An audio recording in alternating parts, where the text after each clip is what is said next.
Welcome back to Bitcoin Advisors channel. My name is Chris, bringing it to you here from Westlake Village, California, where it is a little dark and gloomy here today. We are trying out a new restream, and so I'm going to go ahead and share my screen in the background. It is a beautiful Thursday, even though it's cloudy out, and let's see if I can get this baby going here. And there she is, beautiful Bitcoin on the daily chart here. And again, following up on the past few weeks of price action, we've been discussing Bitcoin broke 46,000 on a daily time frame. We're looking at a target of 50 to 52,000, and we've said, hey, look, that target's going to remain valid as long as we hold above 44,500, or this level, this critical level right here at 44,508. And as long as that level does hold, I do expect Bitcoin to reach this blue box territory, which from this point, you heard the old saying, the great old saying, buy the dip, right? Well, now's your chance. And that's an 11% gainer from where we're at today. Could we even come back down and touch this yellow 21? I do think that is possible. However, I'm more in favor of a bounce off this 9 exponential, and this is a perfect, almost perfect gap fill here on the CME futures. And what are these gaps here? That's the gap when the futures market closes from Friday at, I believe right now it's 2 or 3 p.m. Pacific, and then it opens back up on Sunday, 2 or 3 p.m. Pacific time. And when that gap in price action happens, well, we gapped up here. And very, very likely those gaps like to get filled or tested. And that is pretty much a perfect test. In fact, I do think we'll come down just a tad lower here to the 45,295 at least for a touch. And as long as Bitcoin does hold that level, I'm expecting prices to move onwards and upwards, and for us to head up towards this, $52,000 region. And why is that? Well, we've been going over it for some time now, and I'll get back on the spot price action, but specifically the 5-day, which is going to close here in the next hour and 36 minutes. The 5-day BBWP is coming from extreme low levels. So if you're kind of new to the channel, or you're just tuning in from Facebook or any of our channels that we're streaming live right now, when volatility is low, it does tell us one thing, that a big volatile move is right around the corner. And as we can see here, if I go ahead and mark off these territories, and for you guys who've been around for a while, if this is getting a bit monotonous because we go over it all the time, bear with me here. So vertical lines marking off low volatility in Bitcoin. And what that will do is show us the last few times that volatility has been low and what kind of reaction we've seen in Bitcoin's price action. So the way we trade here is trend, momentum, and volatility, right? So what's an uptrend? An uptrend is clearly right here. You get higher highs and a higher low. What is a downtrend? You get a lower high and a lower low, right? And so on the 5-day here, we just got our first higher low, and we just got our first higher high, which will be closing in the next hour and 30 minutes. Again, every candle on a 5-day time frame is going to represent 5 days worth of price action. And basically what I'm marking off here, and we won't use this instance because this move isn't completed, but we'll look at the last couple. So last time volatility was this low, back on December 2nd, and volatility is direction neutral. So it just tells us an explosive move is going to happen to the upside or to the downside. Usually when volatility expands, the price will go in the direction of the trend. And as you can see here, we made our first lower low and then put in a bit of a lower high. I mean, that's not a clear stop and clear stop and reverse point. But noting that volatility was low, as it expanded to the downside, we saw a 42% correction to the downside. Okay, right here, volatility. And let's look at our momentum indicator. So this is the stochastic. And this, by the way, two reminders. One, if you want to learn how to set up TradingView, there's a free link in the description below. You can set up TradingView for free. There's a referral link. I hope you guys use it. And if you're sitting at your desk at work during the day, take 30 minutes, set up TradingView, and then you can follow along and start to learn about all the different cryptos. We even look at the Nasdaq, the dollar. We look at some commodities as well, like gold and silver. And don't forget, these things are boring. So you can always play this on, 1.5 times speed or 2 times speed and get through a little bit faster. But I'll try and make it a bit of a shorter video today. So what did we have here? We had price action heading down. We were in a daily downtrend at the moment. We had momentum down and we had volatility low. So that was a big indicator. We're going to get a nice downside move. And that was 42% to the downside. Now on the other side, volatility had just crossed up. Volatility was extremely low and price expanded to the upside. We had our first higher high, higher low, and there we have it. We had a move of 45%. This one, same thing here. Measure out this move. Volatility extremely low. The momentum indicator just turned up. We got a 73% run up on this one. And again, you can see that here. Momentum crossed to the upside and volatility was extremely low. And then I'll show this last one here. Volatility is extremely low.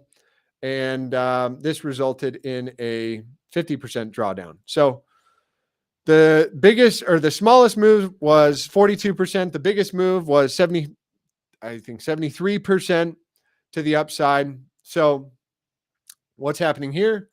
Volatility is extremely low. We put in our first higher low. We're getting a higher high. And so, yeah, could we put in another higher low somewhere maybe around, I don't know, 44 or 5? Surely we could, but I would expect price to go in the direction of the trend. And if you measure this out from the bottom to the next high, right here, actually 45%, let's say 40%, that gets you up to 57,000, which is going to be closer to the 618 fibs. So typically, where do the bull traps and the bear traps come in? Well, if we measure this out here, this is a Fibonacci retracement tool right here. You can also find it right there. From the high to the low on a bullish retracement, that 618 is coming in at 56,000. So that's typically where you will see the bull traps come in. So, Bitcoin breaks a critical level here. Everybody gets bullish again. And then what happens? The institutions, the market makers, they put back in everybody's face. And as long as we do not break back below the 382, right? If we put in a higher low somewhere around there, that's going to look really, really good for Bitcoin, at least coming up and testing the 786. And I would say any kind of a break, above, call it, I would say, back above the 618. If we reject here and come back and break back above the 618, that's going to look good for Bitcoin, at least coming to the top side of the range. What else is in alignment with that? You have so I'm going to go ahead and take these guys off. The monthly bullish divergence, which will be confirmed today, the last day of the month, also the last day of the quarter. And you have those options expirations coming. So a lot of adjustments to portfolios happening right now. And so what is hidden bullish divergence? Well, that is when price is making a higher low. So you got one low there and you got a higher low right here and you got a higher high right there. So that looks like trend continuation to me. And that will be confirmed today with any kind of a daily closure, really you want to see it above this high right here, this line where, I mean, we're close enough is close enough. That's the general rule of thumb. And so as long as Bitcoin closes here or higher, that would confirm your first drive of hidden bullish divergence, which will give you a target up to that 618, which is typically, it's coming in, I think we said around 56,000. Let's just redraw it out. Let's just redraw this out really quick here and use that fib tool. And let's see if I can show you here. The 618 is coming in at 55,000. So I'd say we close here, anywhere here or higher over the next hour, and that should give us a shot at least to the blue box, if not 55,000. And that's not going to happen in one day or 1 week, but probably over the next few weeks. What else are we going to talk about besides Bitcoin's price action? So that's going to wrap it up for Bitcoin. Again, this move is in progress and it's looking healthy. You know, that's what you want to see is a breakout and then a retest of the support level, which technically is right here at 44.5 or 44.7. And that's completely fine to see if Bitcoin wants to come back down there and test the support level. I would definitely think that's okay. And I'm just going to take a little sip of water here as throat's a little bit dry. What else do I want to point out? So let's talk about a few altcoins, or do we want to take a look at Bitcoin's underlying market dynamics? Really quick, let's check in on the Fear and Greed Index, which is a measurement of sentiment in the market. We're at a neutral zone right now. So historically speaking, over the last year, when we get back up to this level, that's typically a sell. But really, this is the sell region. When people are greedy, that's when it's time to be fearful. And when people are fearful in the extreme fearful zone, particularly down here, that's typically a decent buying opportunity. But you can just buy and sell blindly off of one indicator. We like to use, many indicators in confluence with each other. This is a measure of open interest, which is all the leverage positions on the board. And leverage is currently coming in at 14.1 billion. Leverage is extremely high right now. In fact, higher than we saw back in September and higher than in December when Bitcoin's price was actually higher than it's at today. So I do believe that gives us, essentially the jet fuel or the gunpowder, enough gunpowder to, get the cannon firing off and get us that move to the upside that we're looking for.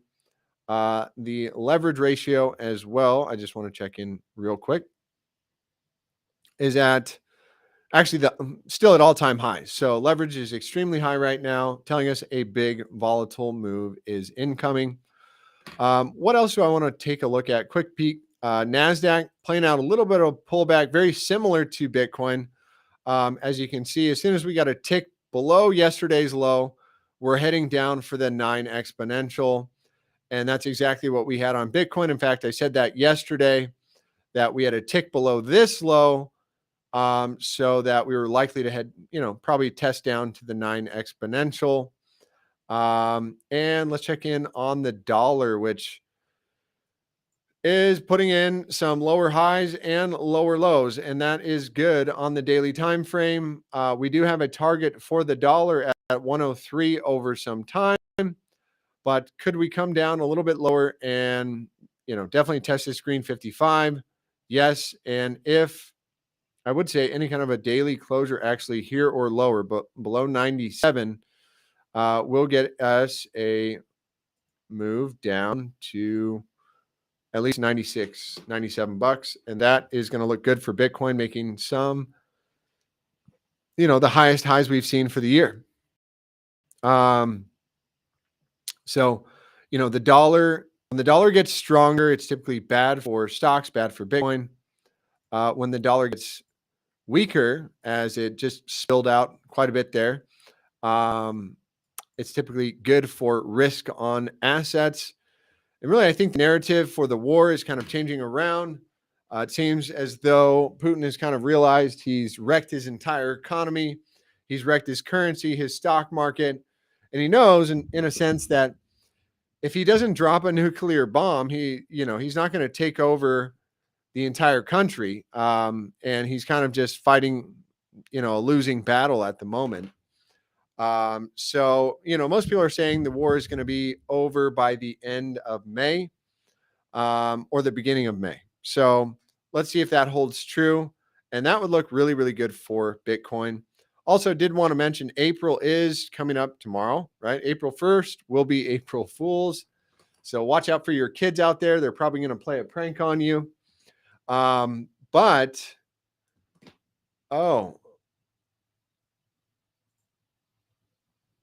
see. We got a little comment here. Sell the 618. Let me see what you're referring. Oh, okay. Yeah. So that's what we've been talking about doing is, when Bitcoin gets up to that 618 is, take some profits, maybe even go short, because what other bearish thing do we have on the table is this on a secondary chart, the MACD, which is this guy right here. And on the monthly time frame, which I'm going to take a look at the quarterly as well. But on the monthly time frame, we got a cross on the MACD. And this has resulted in some, pretty historic downside pressure. Additionally, on our primary chart. So these type of signals have produced, and you can go back test it on this chart, which is called BLX. It's the longest price history for Bitcoin on a chart that you can find. And if you back test this, every time we've got a cross to the downside, there was the 2018 crash. There was the coronavirus dump right here in March of 2020. And then you can go back and test it more if you'd like. But essentially, that is the biggest bearish thing on the board. Let's check out the quarterly. What is that saying? Not enough data to tell us anything there, but let's get off of BLX. Let's take a look at our regular chart here. If I can get it to show, let's see. There we go. So on the weekly, we are just crossing up here. Let's see if we got a cross up on the CMEs here. We do. That's looking really good for some upside. It's the first time the histogram has turned green after being away for some time. I mean, this was August 21, and I'm willing to bet that, yep, that was right here. So Bitcoin was at 45,000. The next high was 69,000. Hey, we turned red right here on the weekly, and Bitcoin was at 49,000, went all the way down to 33,000. So we're turning green. We'll see. And the CMEs did close. Actually, the weekly hasn't closed yet. The weekly will close tomorrow, and I believe it's 1:30 or 2 o'clock Pacific time. I don't know. With the time change, everything has got me a little bit off. My sleep schedule's been off. But I'm just going to revert back to what I was saying. So we've got the bullish things. We've got the bearish things. We've got a nice setup for, a play to go long and a play to go short. So what does that mean for altcoins? Typically, when Bitcoin's going up, altcoins like Mr. Terra Luna, which we've been covering for some time, are going to perform this is the strongest altcoin in all of cryptocurrency land. It's the best chart, the most bullish chart, whatever you want to call it. This thing is ripping and roaring to the upside just over the past few months. And we had this ascending triangle here, which the measure move on something like this is going to be right here. And the measure move is going to go like this. So you measure from the 50%. Actually, that'll be a little bit, I don't know if that's 50%, but there's two ways you can kind of look at this. So there's a target at 122. I think somewhere between 117 and 122 before we get a major pullback is realistic. The other way you can do that is you take your fib tool here and you go from the high to the low. That gives you a target of 117. If we actually use this low and that high, that gets you closer to the 120 mark. So we just broke out of this ascending triangle. Now we are testing the support. And in fact, very similarly to Bitcoin, it does look like we want to test the 9 exponential. You know, someone already considered that a test. And remember the rule, you know, close enough is close enough. However, this day is going to close in about 1 hour and 18 minutes. On closing, if we close, you know, anywhere kind of below that 103 mark, I would be looking for a test of the 9 exponential probably tomorrow, and then a decent bounce off of there. And for the move to just continue onwards and upwards as long as Bitcoin doesn't shatter 44,500. What else have we been looking at? So that's it for Luna. You know, Luna, and here's an extended target. Again, I'll throw this up here because this is a clear cup and handle formation, and that gets you up to about 140. So what am I expecting on this one? Something like this, and then maybe retest support, and then gives a shot up to that 140 target. That would look really nice. So maybe I didn't draw that too nicely here, but let's see what else do we got here. Got to prep for alt season. Yes, sir. Yes, sir. Now's the time to prep for alt season. I would definitely suggest you do that. And so how do you prepare for alt season? Well, essentially, you want to have some dry gunpowder on the side, or be willing to take some profits from your Bitcoin or your Ethereum and then allocate to some of the stronger altcoins, metaverse and gaming coins in particular, probably going to do okay. But I really do like Luna. I like the founders. I like what they're doing, you know, investing some $3 billion in Bitcoin to essentially back up their UST coin to have, you know, reserves for the future. You know, I'm doing a really bad job of, explaining the technicals behind that, but anybody that holds $3 billion worth of Bitcoin, they're probably going to be pretty strong. So that's it for Mr. Luna. Where would I get invalidated on this one? Any kind of a daily closure back below $94. And I would look for, you know, the actual opposite of this ascending triangle, at least a test of the green 55 and probably bounce there. And then, you know, a move down to somewhere between 77 and 72 bucks. So significant upside, significant downside, you know, tread carefully on that one. Atom, which has not been able to break this 3162 level. We've been talking about this one for some time as well. And Cosmos, another great project. Looks like it is just gearing up for a big move. Why? Volatility has been on the floor. We just regained the exponential. And I do think this one, if Bitcoin can pick itself up by its bootstraps, I think Atom will definitely do something similar. And I'm just going to do the little old expanded view here. So Cosmos, as long as we don't start closing dailies back below 2763, I'm looking for this move to get onwards and upwards and pick itself up by its bootstraps. If we get a daily closure above 31, next target is 34. Short-term pullback, and then I do believe we'll head up towards the mid-range there. If we use the fib tool and we check this out, are we lining up with any fibs? Yep. So pretty much we got a test of the 618, came back down to the 2, where the bots and algos typically like to buy and sell. You know, sell the 786 and then buy the 236, or sell the 618 and buy the 382 or the 236. So just curious, on a bearish retracement, which is from the top to the bottom. Yeah, there's the 618 right there. And so we are kind of getting stopped out there for the past few days. If we can get back above the 0.5 at 30, call it $33, I would be looking for the move to at least get back up to 39.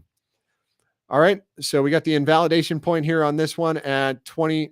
Sorry, did I say 20? A daily closure back below, call it 2772. And then I get invalidated on that one. But otherwise, this is just another, massive ascending triangle, which those typically do break to the upside. Another one we've been talking about is Compound. Did have a bit of a breakout yesterday. And again, we're retesting the support level here. I personally think this one is going to do very well if Bitcoin picks itself up. And the next target on this guy is about 183. Where would this get invalidated? Any kind of, I'd say, a daily closure back below the 0.5, coming in at 124. And I would be looking for $95 to get hit again. Compound, let's see, on a 4-hour, we are going to bounce off the yellow 21. And are we getting any divergences playing out? Let's see, we got 2 drives of hidden bullish divergence. Again, price is making higher lows and RSI is making lower lows. It looks like good enough for a shot back to the top side of the range at 160. All right, let's take a look at another one here. Mr. Tezos. Mr. Tezos, competitor to Ethereum. Again, testing the support. Notice that, price action likes to come back and test support levels. And I would say this one, that's on a 4-hour. Everybody's getting a test of the 9 exponential. We're about to get the silver cross here. Let's see what happened the last time we got the silver cross to the downside. Price action went from there to, so that was 56% down. Okay, what about on the upside? There was the upside cross right there. And again, by using our TradingView tutorial, you can get all these moving averages. Some people like to blindly buy when the yellow 21 crosses the green 55 and just hope for glory. On the other side, people like to blindly sell, right? If you would have blindly sold right here to the downside, that one wasn't as nice as the last upside move, but that's still, 43% is 43%. Not too bad. Okay, so I think we brought up the invalidation here. Daily closure back below 347, and I'd look for a retest of the lows at 259. XRP, everybody wants to know about their XRPs, all the XRP army people. How's she holding up? Well, trading sideways as Bitcoin was making a new high. Looks pretty weak to me. However, I will say any kind of a daily closure, actually, I've been saying it since this last high over here. Any kind of a daily closure back above 91 cents. The next target on XRP is going to be up here at 107. That'll look at, technically speaking, that looks really nice for a little cup and handle action. And do we have any divergences going out here? And this will be our first drive of daily bullish divergence or hidden bullish divergence. If we can confirm this as a local low, how would you do that? Well, you'd actually have to close back above this guy on the next day at 87 cents. Currently, momentum is to the downside and volatility is on the floor. So XRP really needs to flip it around in the next day. And the problem is that is a bearish continuation candle. So if we close anywhere below the yellow 21, next target is the green 55 down there at 79 cents. And if volatility starts to expand from that level, that is not going to look good for Mr. XRP. What's been another one hot on the board? Zilliqa here. And, we're after a, 75% rally yesterday. I'd expect some cooling off. Just a tad there. Could it come back down and have a backfill somewhere around 14 cents? I do think that's possible. However, and volatility is maxed out on the day. What about on the week here? Volatility is maxed out on the weekly, so it does look like this move might be getting a bit exhausted here, and we did come back in. Where is the weekly 618? Let's just check it out real quick. And the 618 is coming in right here. So we've got 3 days left before the day or the weekly closes on this one. Closing anywhere below 16 cents on the weekly will look, pretty decent for a move, at least down back to 13 or 14 cents. And other than that, looking pretty bullish. What else did I want to bring up? Another one, GRT, which this one we've been saying is a bit of a coin flip here. We do need to close the week, I'd say, above the yellow 21 at 53 cents for this move to continue onwards and upwards.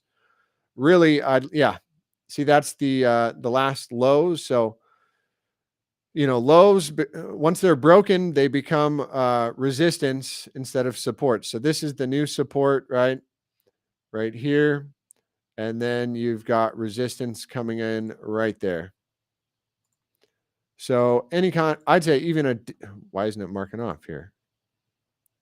Any kind of a daily closure on GRT back above 56 cents. I'm looking for a move up towards this green 55 at about 78 cents. So this one's a bit of a coin flip, but if Bitcoin picks itself up, I imagine some of these stronger altcoins, which this one hasn't been very strong, but I think there's a lot of, support behind it. I think a lot of people think it's a good project. So what I would love to see is for the RSI to get out of the bearish control zone on the weekly time frame. Here it is on the daily, and if we do confirm this as a local high with any kind of a daily closure back below this low, that will be the second drive bearish divergence, and that'll be let's see. Yeah, that'll be the second drive of hidden bearish divergence, and I would expect to move down a minimum to 42 cents. But the day is not over, and this is kind of sideways at the moment. So again, a bit of a coin flip on this one. So we covered that. Let's take a look at XRP, testing the 9. Again, we said any kind of a daily closure back above this guy. I'm just going to start marking these off. Cardano is one of the favorites of everybody, but a daily closure back above this wick high, and I am looking for the next target to hit at, probably 157. And where does the invalidation come? Back below the 0.5 here at $1. So if the day starts closing below $1, I'd say party over for Mr. Cardano, and probably, heads back to these lows at 79 cents. All right, I think that's going to wrap it up for today, guys. Thank you so much for watching. Remember, we're not a financial advisor. This isn't financial advice. If you enjoyed our daily analysis, go ahead and click the subscribe button. We'll remind you of all the future daily live updates that we put out and other resources we dropped. Yesterday, we put out a video about how to utilize MetaMask. If you have a MetaMask wallet, I suggest you check it out. And if you're interested in learning more about incorporating Bitcoin or other cryptos in your IRA, there is a link in the description below. Thanks, and have a blessed day.